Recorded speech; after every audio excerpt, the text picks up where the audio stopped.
आप सब लोगों को मेरा नमस्कार। एक अत्यंत गंभीर, चिंताजनक और महत्वपूर्ण मुद्दे पर आपके सामने आए हैं। कितनी भी ध्यान बटाने की कोशिश करी जाए, राष्ट्रीय सुरक्षा से ज्यादा, हमारी भूभागीय अखंडता से ज्यादा जरूरी दूसरा कोई भी मुद्दा नहीं हो सकता है। 3 दिसंबर को आज हम लोग ये प्रेस वार्ता कर रहे हैं। आप सबको याद होगा 15 नवंबर 2022, आज से ठीक 18 दिन पहले इंडोनेशिया की राजधानी बाली में मुस्कुराते हुए, हाथ मिलाते हुए, गलबैयां करते हुए, बड़ी आत्मीयता से लाल शर्ट पहनकर प्रधानमंत्री मोदी शी जिनपिंग से, चीन के राष्ट्रपति से मिल रहे थे। 18 दिन के बाद अत्यंत व्यथित, अत्यंत विचलित करने वाली खबरें आ रही हैं और उनके मुताबिक उत्तरी डेप्सांग में, उस इलाके में जहां पर चीन ने घुसपैठ करी हुई है और उसकी घुसपैठ बरकरार है, चीन ने वहां पर 200 स्थायी शेल्टर बना लिए हैं। ये 200 स्थायी शेल्टर एलएसी से 15 से 18 किलोमीटर के अंदर हमारी जमीन में गाड़े गए हैं, हमारी जमीन में खड़े किए गए हैं। और ऐसा लगता है कि अपने अतिक्रमण और घुसपैठ के बाद चीन यहां पर स्थायी रूप से रहने की फिराक में है।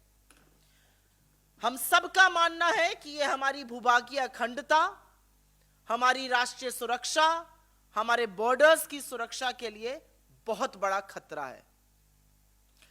आपको ज्ञात होगा कि यह शेल्टर जो है, सैनिकों को हाड़ कांपते हुए जाड़े से बचने के लिए लगाए जाते हैं। ऐसे शेल्टर भारतीय सेना सियाचिन के ग्लेशियर में लगाती है और वही काम चीन ने यहां पर किया है। इनसे तापमान नियंत्रित किया जा सकता है, स्थायी रूप से सैनिक उस जगह पर रह सकते हैं। लेकिन इन तमाम विचलित करने वाली खबरों के बीच में सुई पटक सन्नाटा है मोदी सरकार की तरफ से। एक शब्द नहीं बोला जा रहा है, एक वक्तव्य नहीं आया है मोदी जी का, एक वक्तव्य नहीं आया है सरकार का, ना विदेश मंत्रालय का। इस मुद्दे पर मानो सांप सूंघ गया हो पूरी की पूरी सरकार को। और याद रखिएगा, कुछ चरण चुंबक आपका ध्यान भटकाने की कोशिश जरूर करेंगे, लेकिन डेप्सांग और डेमचौक दोनों में चीनी घुसपैठ हुआ है, अतिक्रमण किया हुआ है। उनकी मौजूदगी के कारण भारतीय सेना आज patrolling point 10, patrolling point 11, patrolling point 12, 13 और 14 तक गश्त नहीं कर पा रही है। और खबरों के ही मुताबिक, जिसकी पुष्टि तमाम सैन्य अधिकारियों ने करी है, खबरों के ही मुताबिक हम उन पेट्रोलिंग पॉइंट्स तक ना गश्त कर पा रहे हैं और जो नया बफर जोन है वो हमने अपने ही पेट्रोलिंग पॉइंट तक बनाने का भी दुष्कर्म किया है। अब आपको याद होगा कि इस पर हम लोगों ने पहले भी इस मंच से बात करी और फिर से उसको दोहरा देते हैं कि ये डेप्सांग का इलाका इतना स्ट्रेटेजिक, इतना सामरिक क्यों है। ये वही इलाका है जहां से होकर हमारे टैंक ऊपर जाते हैं। ये वही इलाका है जहां से आपूर्ति होती है सियाचिन में हमारी सेना के लिए। ये वही इलाका है जहां से कुछ दूरी पर डीबीओ की हवाई पट्टी, और ये वही इलाका है जहां पर बेल्ट एंड रोड इनिशिएटिव के चलते चीन जो है वो एक बड़ा हाईवे बना रहा है। तो हर तरह से, सरहद की सुरक्षा से, भूभागीय अखंडता से, राष्ट्रीय सुरक्षा से, ये अत्यंत स्ट्रेटेजिक, अत्यंत महत्वपूर्ण इलाका है। इसके साथ खिलवाड़ रत्ती भर भी नहीं हो सकता है। लेकिन मुद्दे सिर्फ ये नहीं है। ये कुछ सैटेलाइट इमेजेस हैं जो हम आपके साथ अभी साझा कर लेंगे। कैमरे के लिए दिखा दे रही हूं। ये सैटेलाइट इमेजेस अभी हम आपके साथ साझा करेंगे, कलर्ड में और उभर कर आएंगी। इन सैटेलाइट इमेजेस के मुताबिक कुछ और गंभीर और कुछ और तथ्य सामने आ रहे हैं। पैंगोंग त्सो झील के बगल में चीनी निर्माण, जिसमें पीएलए का डिवीजन मुख्यालय, गैरिसन, आर्टिलरी और एंटी एयरक्राफ्ट गन के लिए, हथियार के लिए आश्रय बनाया गया है। 2 साल में बनाए गए बख्तरबंद इस सैटेलाइट इमेज के माध्यम से दिख रहे हैं। इतना ही नहीं, वहां पर एक नए रेडोम, एक गुंबद नुमा स्ट्रक्चर होता है, नए रेडोम का निर्माण किया गया है। 2 माइक्रोवेव टावर लगे हैं। पैंगोंग त्सो झील के पास अतिरिक्त बड़े पैमाने पर जो चीनी निर्माण चल रहा है वो इस सैटेलाइट इमेज से साफ होता जा रहा है। इस सैटेलाइट इमेज से यह भी पता चला है कि रेडोम, जिसका मैंने जिक्र किया, जो गुंबद नुमा एक स्ट्रक्चर बनाया है, उसके कुछ ही दूर 10 किलोमीटर की दूरी पर एक पुल का निर्माण लगभग पूरा हो चुका है। इस पुल के दोनों तरफ डेक हैं। इससे आने जाने में चीन की सेना को, उनके सैनिकों को त्वरित सुविधा होगी। अब यह सब क्यों हो रहा है? क्योंकि हमारे सेना का शौर्य और पराक्रम तो ऐसा है कि लोगों की रूह कांप जाए। लेकिन यह सब शायद मोदी जी के मौन, शायद मोदी जी के चुप रहने, शायद मोदी जी की जो क्लीन चिट दी गई थी, कोई घुसा हुआ नहीं है, उसी से चीन का दुस्साहस लगातार बढ़ रहा है। क्योंकि यह बेधड़क विस्तारवाद, यह निर्लज्ज घुसपैठ चीन तभी कर सकता है जब हमारी सरकार और हमारे प्रधानमंत्री मूक दर्शक बने हुए हैं। आंखों पर पट्टी बांधकर और मुंह में दही जमाकर अगर सोचा जाए कि इस समस्या का निवारण हो जाएगा, तो वो निवारण नहीं होगा। आप सेना के मनोबल के साथ खिलवाड़ जरूर कर रहे हैं मोदी जी। ये हम जरूर इस मंच से और तमाम और मंचों से कहते हैं। आपको बड़ी दिक्कत हो जाती है, छुई मुई बन जाते हैं, कोई आपको कह दे, आपकी पूरी ट्रोल सेना लग जाती है। लेकिन क्या देश से बड़े हैं आप? इस देश की भूभागीय अखंडता पर आज खतरा मंडरा रहा है। तमाम रिपोर्ट के मुताबिक चीन हमारे घर में घुसकर बैठा हुआ और हमारे घर में घुसकर अब स्थायी शेल्टर बना रहा है, और आप एक शब्द नहीं बोल रहे हैं। और आपके चरण चुंबक और आपकी ट्रोल आर्मी और सारा वो प्रोपेगेंडिस्ट आज चुप है। आप इस देश से बड़े हो गए। इसलिए हमारे कुछ सवाल हैं, और वो सवाल हम तब तक पूछेंगे जब तक जवाब ना मिल जाए। स्थायी शेल्टर और स्ट्रक्चर की इन खबरों पर मोदी जी चुप क्यों हैं? इसकी अनदेखी क्यों करी जा रही है? क्या चीन की हरकतों से सरकार अनभिज्ञ है या जानबूझकर चुप बैठी है? हमारी जमीन में बने इन शेल्टरों और स्थायी ढांचों को हटाने के लिए क्या कार्रवाई की जा रही है? डेप्सांग और डेमचौक जैसे सामरिक इलाकों से चीनी सेना को खदेड़ने के लिए क्या कार्रवाई की जा रही है? सरकार सजग क्यों नहीं है? और मैं इन फर्जी राष्ट्रवादियों से यह जरूर पूछना चाहती हूं कि क्या राष्ट्रीय सुरक्षा को खतरे में डालना देशभक्ति है? क्या इस पे चुप रहना देशभक्ति? अगर है तो बोलिए, और अगर नहीं है तो शर्म कीजिए, कान पकड़िए, माफी मांगिए और आगे कार्रवाई कीजिए।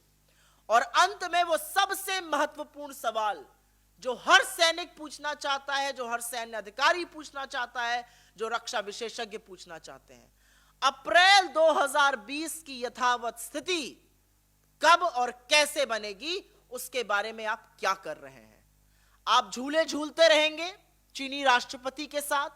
साबरमती के तटों पे आपने खूब पींगे ली, महाबलीपुरम में आपने खूब शहनाई सुनी वेष्टी पहनकर, गलबैया कर कर।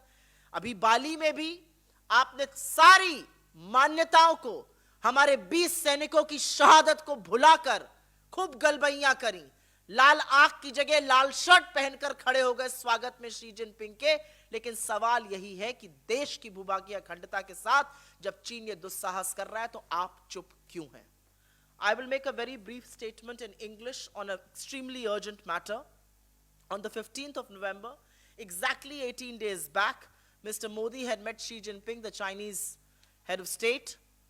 He was seen hugging him, and he wasn't showing angry red eyes. He was in fact adorning a red shirt.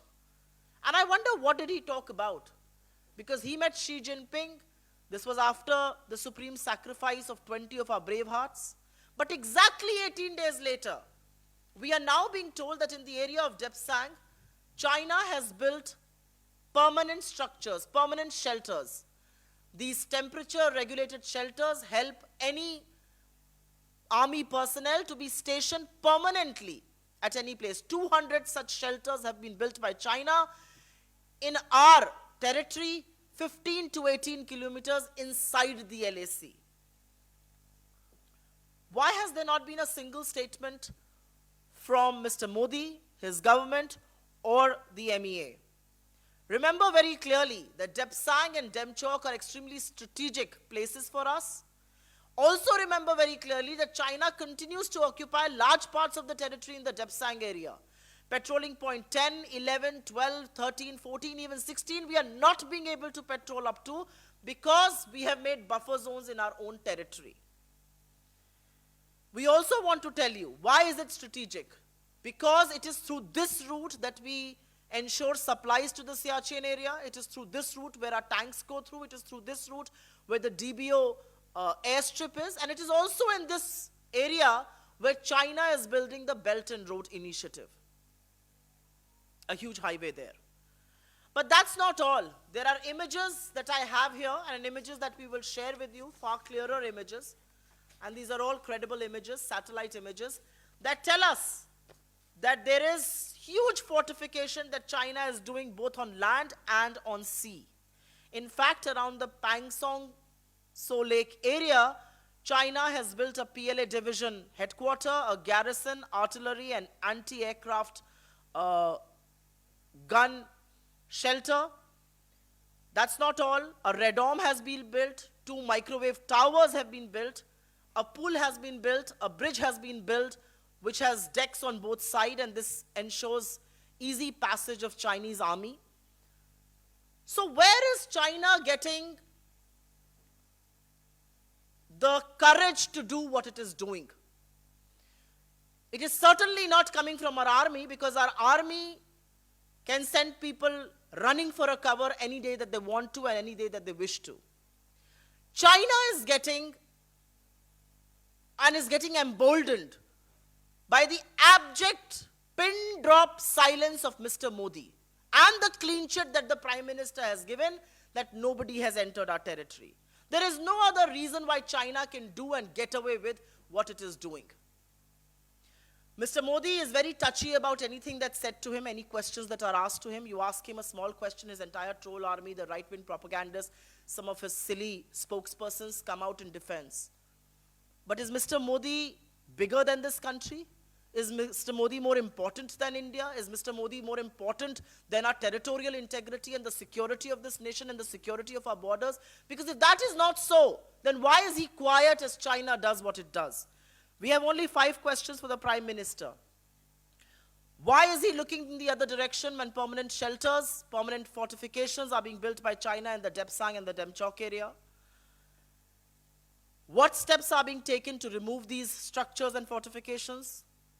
What steps are being taken to push away the Chinese from the Depsang and the Demchok area? And more importantly, what is nationalism? You are so eager to issue certificates of nationalism to anybody that you warrant to. Is nationalism looking the other way and keeping your eyes shut and meeting the Chinese president with your open arms after 20 of your brave hearts have died? I think questions will be raised, and most importantly, the one question that the Indian armed forces are raising, the one question that several army personnel, past and present, are raising, defense experts are raising is, when will India return to status quo ante April 2020?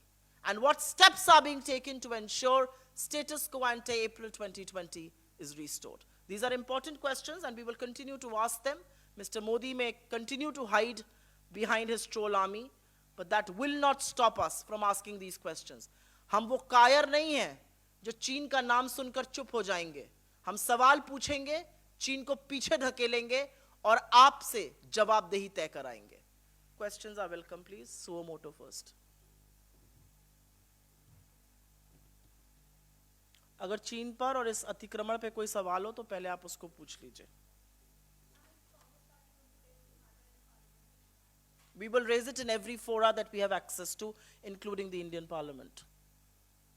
Because I think the people of this country deserve to know what is happening in China, and the people of this country deserve to know why is Mr. Modi so conspicuously silent.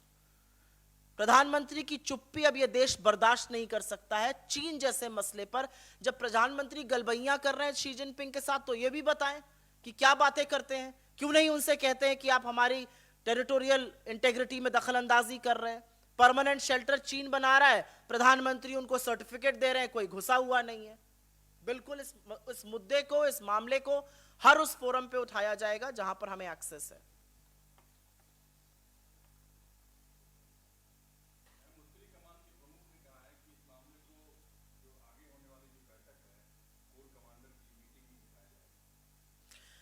मुझे पूरा विश्वास है कि core commander की meeting में यह मामला उठाया जाएगा। मुझे पूरा विश्वास है कि अभी तक जितनी भी कोर कमांडर की मीटिंग्स हुई हैं उसमें त्वरित और महत्वपूर्ण फैसले लिए गए हैं।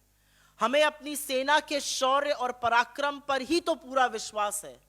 हम सवाल तो इस सरकार की चुप्पी से उठा रहे हैं, क्योंकि इनकी चुप्पी सेना के मनोबल को कमजोर करती है।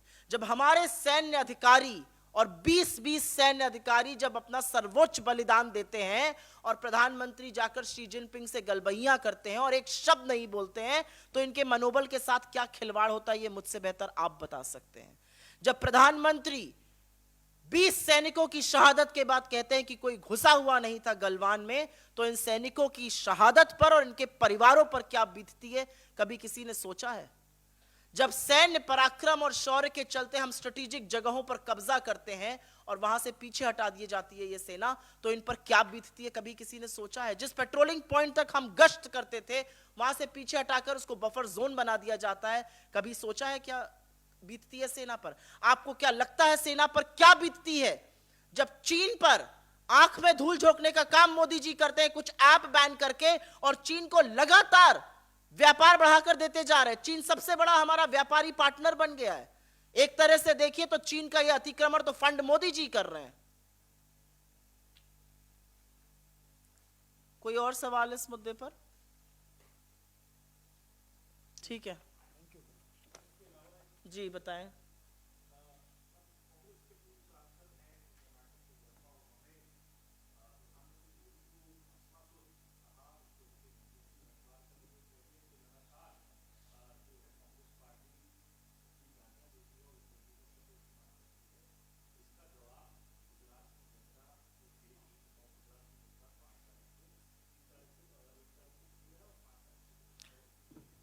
देखिए, मैं एक बात तो बहुत पते से ये बता दूं, प्रधानमंत्री हैं, उनकी हम सब इज्जत करते हैं, उनके पद की गरिमा की इज्जत करते हैं। प्रधानमंत्री भी तो अपने पद की गरिमा को बचा के रखें। जब प्रधानमंत्री अपने पद की गरिमा को भूलकर उल जलूल बातें करते हैं, उल जलूल टिप्पणियां करते हैं, तो सुनने को भी तैयार रहे। हम उनकी बिल्कुल इज्जत करते हैं, लेकिन मैं आपसे पूछना चाहती हूं, ये छुई मुई बन के प्रधानमंत्री जी क्यों रहते हैं? आप छुई मुई हैं क्या? अरे आप देश के प्रधानमंत्री हैं, आपकी 10 आलोचना करी जाएगी, आपसे 10 सवाल पूछे जाएंगे। देश ने आपको चुनकर इतने सर्वोच्च पद पर बिठाया, तो आपकी जवाबदेही तय नहीं होगी। एक सवाल पूछ लो तो प्रधानमंत्री की बेइज्जती कर रहे हैं, एक सवाल पूछ लो तो इसका बदला कौन देगा? अरे कब तक अपने बददिमाग प्रवक्ताओं के पीछे छुपे रहिएगा? और ये छुपे रहने की आदत छोड़ दीजिए, क्योंकि प्रधानमंत्री जब वैधव्य झेलती हुई हमारी प्रेसिडेंट को कांग्रेस की विधवा कहते हैं, और एक मां को जर्सी गाय कहते हैं, और एक पत्नी को 50 करोड़ की गर्लफ्रेंड कहते हैं, एक चुनी हुई मुख्यमंत्री के साथ दीदी ओ दीदी करते हैं, तब उनकी गरिमा कहां चली जाती है? कहां है प्रधानमंत्री पद की गरिमा जब वो अचार के डब्बे पर कहते हैं औरत की फोटो लगा दो, अचार बिकने लगेगा? कहां है प्रधानमंत्री पद की गरिमा की एक चुनी हुई सांसद को, अपने बगल में जो बैठी सामने बैठी हुई सांसद को सूप नखा कहते हैं?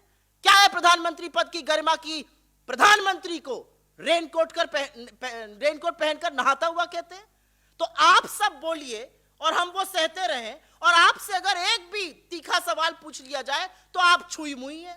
अरे आप देश के प्रधानमंत्री हैं, हिंदुस्तान के प्रधानमंत्री हैं, थोड़ा सीना चौड़ा करिए और बातें सुनिए, आलोचना सुनिए। इस पद पर बैठा हुआ व्यक्ति आलोचना भी सुनता है, समाधान भी करता है। आप सिर्फ कभी अपने प्रवक्ता के पीछे, कभी ट्रोल आर्मी के पीछे, कभी सॉरी टू से जो पत्तलकार हैं, जो चरण चुंबक हैं, उनके पीछे छुपे रहते हैं।